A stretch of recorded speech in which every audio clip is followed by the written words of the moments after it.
একটি বনে বাস করত। একদিন সিংহটির খুব পিপাসা পেল।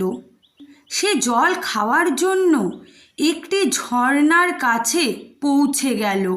সে সেখানে গিয়ে জল খেতে শুরু করল। এমনই সময় একটি বন্য শূকর সেখানে জল খেতে আসলো। শূকর এবং সিংহ দুজনই দুজনকে সেরা বলে মনে করত। সিংহ মনে করত, আমি সবচেয়ে সেরা, আমার চেয়ে বলশালী আর ক্ষমতাশালী কেউ নেই। আবার অন্যদিকে শূকরটি মনে করত, আমার থেকেও সেরা ও শক্তিশালী কেউ নেই। তাই তারা জল খাওয়ার সময় একে অপরের শ্রেষ্ঠত্ব প্রমাণ করার চেষ্টা করল। সিংহ বলল, আমি তোমার থেকে বেশি শক্তিশালী। তখন এই কথা শুনে শূকর রেগে গিয়ে বলল, না, আমি তোমার থেকে বেশি শক্তিশালী। এই কথা নিয়ে দুজনের মধ্যে এক বিশাল লড়াই শুরু হলো। দুজনে খুব লড়াই করতে লাগলো। কেউই হার মানতে নারাজ। দুজনে নিজেদের মধ্যে লড়াই করে নিজেদের শ্রেষ্ঠত্ব প্রমাণ করতে চাইল। দুজনে লড়াই করছে, এমন সময় আকাশে কিছু শকুন উড়তে লাগলো। সেই শকুনগুলি মনে মনে ভাবল, এই সিংহ আর বুনো শুয়োরের লড়াইয়ে আজকে আমাদেরই লাভ হবে।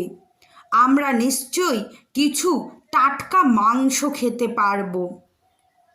আর এদের দুজনের লড়াইয়ে একজন না একজন তো মারা যাবেই, আর সেই মাংসই আমরা ছিনিয়ে নিয়ে খাবো। এই কথা ভাবতে ভাবতে শকুনগুলো আকাশে উড়তে লাগলো। আর এদিকে সিংহ আর বন্য শূকরের খুব লড়াই চলছিল। দুজনেই ছিল ভীষণ শক্তিশালী। এ কারণে তাদের দুজনের মধ্যে কেউই পিছু হটতে প্রস্তুত ছিল না। লড়াই করতে করতে হঠাৎ করে সিংহের দৃষ্টি পড়ল আকাশে ঘোরাফেরা করা ওই শকুনদের ওপর। তৎক্ষণাৎ সিংহ পুরো বিষয়টি বুঝতে পারল।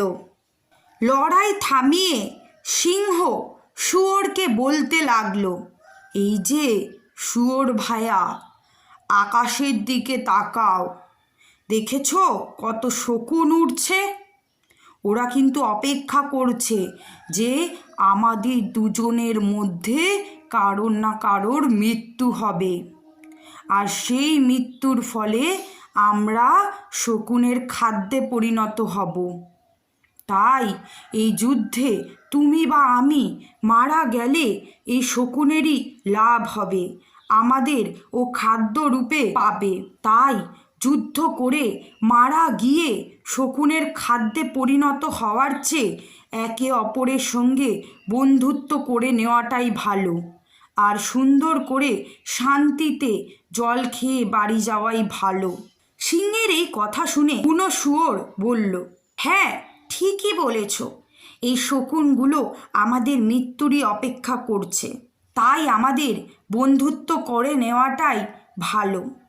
এই কথা বলে সিংহ এবং শুয়োর দুজনে মিলেই একে অপরের সাথে বন্ধুত্ব করে নিল এবং ঝর্ণার জল খেয়ে নিজেদের বাসায় ফিরে গেল। বন্ধুরা, আমরা এই গল্প থেকে এটাই শিখতে পারি যে দুজনের মধ্যে ঝগড়া হলে বা লড়াই হলে বা যুদ্ধ হলে তৃতীয় ব্যক্তি সেই যুদ্ধের সুযোগ তোলে। তাই সবসময় কারোর সাথে যুদ্ধ লড়াই করা উচিত নয়, এতে তৃতীয় ব্যক্তির লাভ হয়। তাই যুদ্ধ লড়াই না করে একে অপরের সঙ্গে বন্ধুত্বপূর্ণ আচরণ করা উচিত।